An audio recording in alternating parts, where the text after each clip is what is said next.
What is the Welsh Way of Life? No idea. It's a dose of religion, because that is considered respectable and you're in the right state of society. To me, it means not speaking English to begin with, because I find it really difficult to speak English. I live in a village in Gwaunki where people can lift the latch and go in without knocking at the door. That's the Welsh way of living to me. And then there's some surreptitious drinking, and if you have something to spare, you'll probably go out to dinner, and in addition, you'll have that little bit of drinking again. Do they live any differently from other people?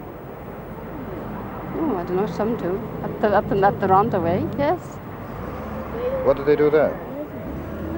Well, I don't know, a bit rough and ready than the Cardiffans. If you're in the north, you will go to Liverpool to see the soccer matches, and in the south you'll go again to see the rugby matches, but you'll have a little booze up again at the end of each of those. What is your opinion of it?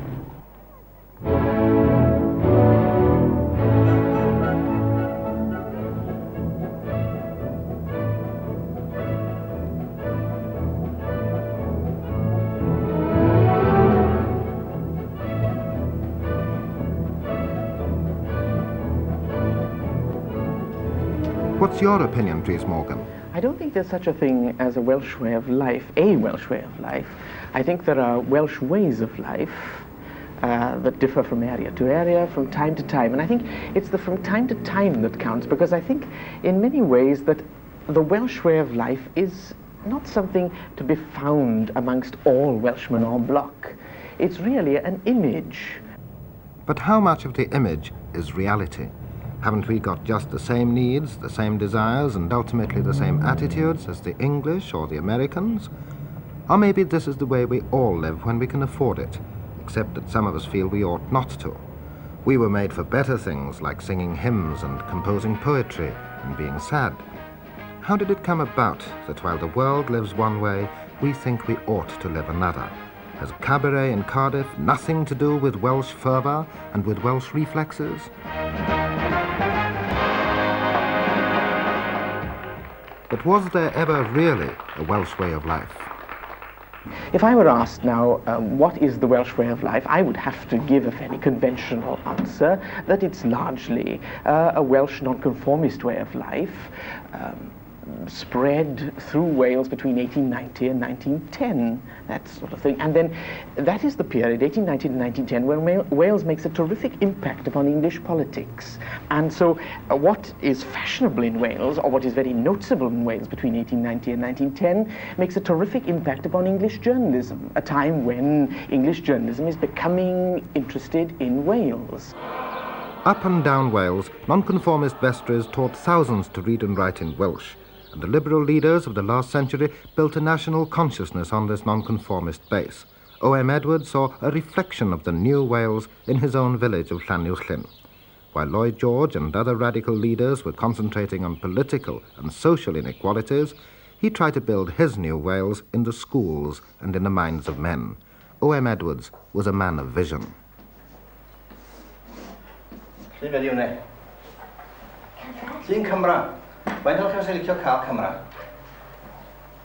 O.M. Edwards published and put into print anything that would help intensify an awareness of things Welsh: literary classics, travel books, children's comics. And as Chief Inspector of Schools, he fought to restore to the Welsh language the dignity it had lost under the Welsh knot, when speaking it in school meant disgrace. And the Wales that O.M. Edwards visualized still persists in Llanuwchllyn and in other small towns and villages like it. For to speak Welsh as a first language is as natural to a child as having regard and respect for the traditions of poetry and song. But the Welsh language has survived because the attitudes of these communities have remained those of a rural society. Not that I was particularly conscious of being Welsh. The Welshness of this town is so strong that it can, up to now, afford to take it for granted. Ben Thomas, poet and lecturer and a native of Blaenau Ffestiniog. Welsh is naturally the language that is spoken here, in spite of the influences of a more or less English educational system, the cinema, the English press, and even television. As a boy, I certainly wasn't aware that I was living in an industrial town to any great extent. There's no smoke and grime here, and 5 minutes walk even from the high street will bring you into a green countryside or into the mountains. The great slag heaps are somehow part of the natural landscape. But people here are aware of the quarries, even now when they are in decline. There is an ambivalence in our attitude to them. On the one hand, we heard stories of the exorbitant profits of the quarry owners at one time, of young men dying of silicosis without any compensation being awarded to their families, of broken flesh and bone.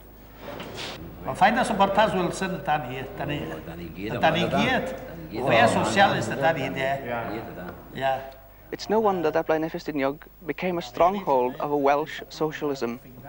On the other hand, we heard of the comradeship of the quarrymen, of the civilized activities and the fun of the caban. Our respect for education, as well as for our Welsh heritage, probably derived to some extent from the caban.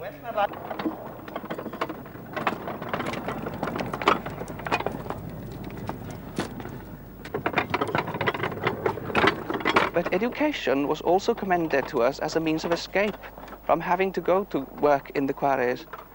During the last 30 years, many young people have gone from here to universities and colleges, never to return. For nearly a century now, students have been able to study at the University of Wales. Aberystwyth University College was a hotel before 1872. This was the heroic age of Welsh education.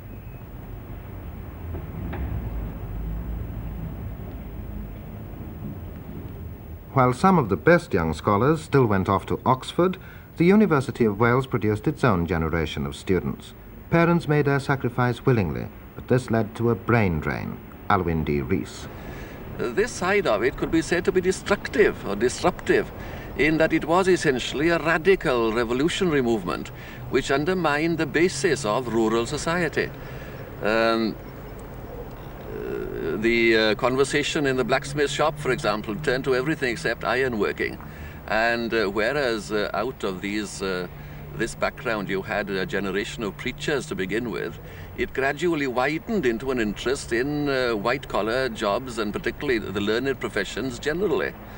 And that in its turn led to the production of far more academics and scholars than the rural society required, and therefore to their migration from the rural areas to the industrial areas. That is, rural depopulation in Wales, in a sense, is a product of the ethos of nonconformity itself. In other words, the community helped kill itself.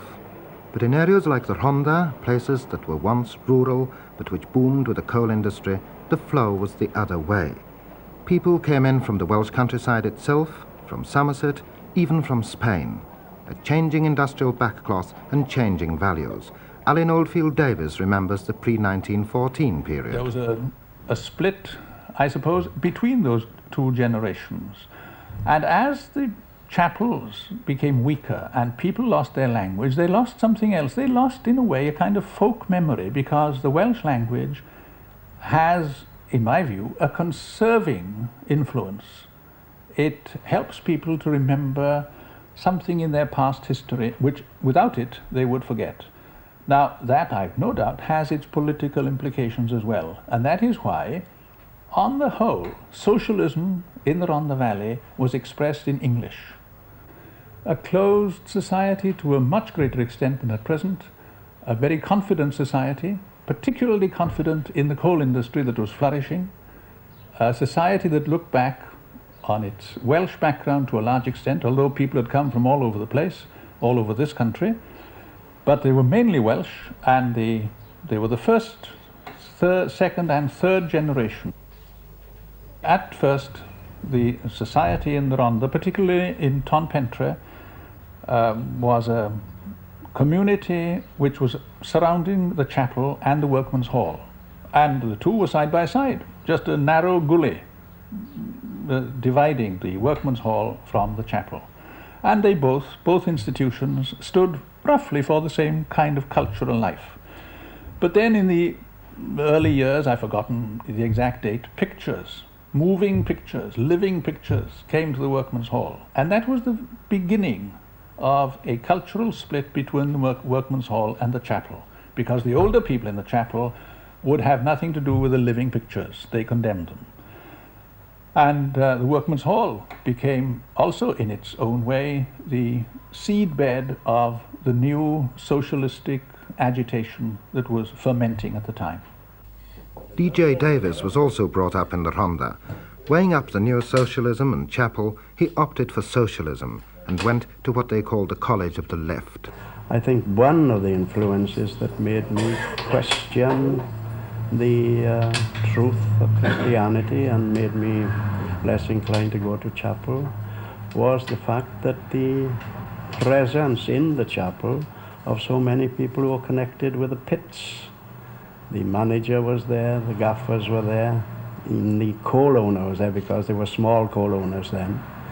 And I can remember being struck with the contrast that was between my everyday experience when I saw the man who brought the measuring book round on the weekday under his arm to measure how much work we had done, and he wasn't very generous. It was the same person who used to carry the Testament under his arm on Sunday and be prominent in chapel on that day. Sites that may be valuable, but certainly no longer for religion. This is the carcass of the Welsh way of life as seen by the old liberals. But even the socialist symbol that superseded it, the Workmen's Institute, has undergone its own revolution.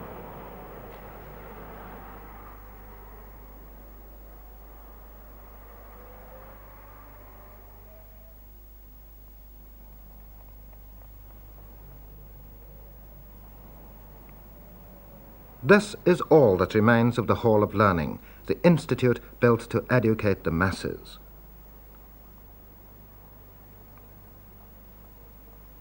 Things are much the same at most of the 157 Workmen's Institutes established in South Wales, and even the old-timers have found new interests. Oh, look at that. I was thinking of downstairs now. What's the matter with you? Let's be bloody fair, no way. At Hopkinstown, the Institute is still the focal point of social life, but has remained so only by catering for the needs of its 400 members. The ideals of Enlighten Bevan and his political generation have, on the face of it at least, given in to the times. On its own, number 9. 8 and 4, 84. All the 8s, 88.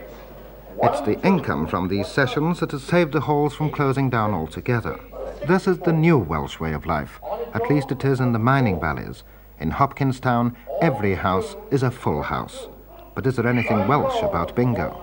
You see, the funny thing is that in the 18th century, or long ago, all the Welsh spoke Welsh, they all played the harp, they all wore Welsh tweeds and so on, but it didn't help them to create a Welsh country. They weren't necessarily more patriotic than we are now, and we have none of these things, or very little of them, or only the debris of this basis for true separateness.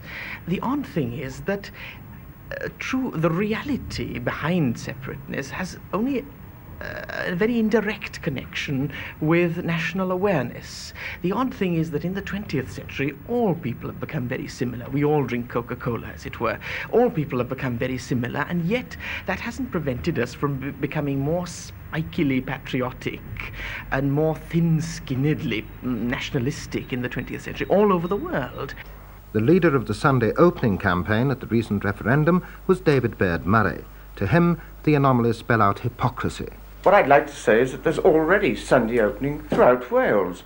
Every county in Wales is open on a Sunday. The clubs are open throughout Wales. The hotels are open for any residents who happen to be staying there. The off licenses are open throughout the week so that people can take home a drink to have on Sunday in their own homes. The whole of Wales is open on a Sunday. The only person who can't have a drink on a Sunday is the unfortunate visitor, and the only place that is shut on a Sunday is the pub. This was David Baird Murray's prophecy before the polls. In this campaign this time, we will find that people who are indigenous Welsh people, speaking Welsh, will vote for Sunday opening just as much as the English-speaking Welshman will vote for Sunday opening. I don't think it's Welshness. I think what it is temperance. Now, this has been part of the Welsh way of life over the last 80 years, but it is weakening. People are realizing that demon drink is not so dreadful. At the polls, it was the Sunday openers who won the battle. It seems only a matter of time before they win the war as well. Today, two ways of life follow, as it were, an alcoholic boundary. But it's Cardiff that chose the trend for tomorrow. This is one of 12 nightclubs in the capital. What price the Welsh way of life now? It's not at all relevant to the majority of people in Wales today if they don't want it. If they don't want this awareness, it's up to them. It's a reservoir in the past that you can simply call upon. I always think of it as a reservoir, and you can choose to turn on the taps if you want. And it seems to me that most people in Wales are looking for some sort of identity. This is clear to me. And some of them have found it in Britannicism and so on. And some of them turn to Welshness when they're seeking identity. I don't think that necessarily means that they're going to become nonconformists or speak Welsh. It's got nothing to do with that. But they're merely looking for an identity, and they can turn on the taps of this reservoir when they want.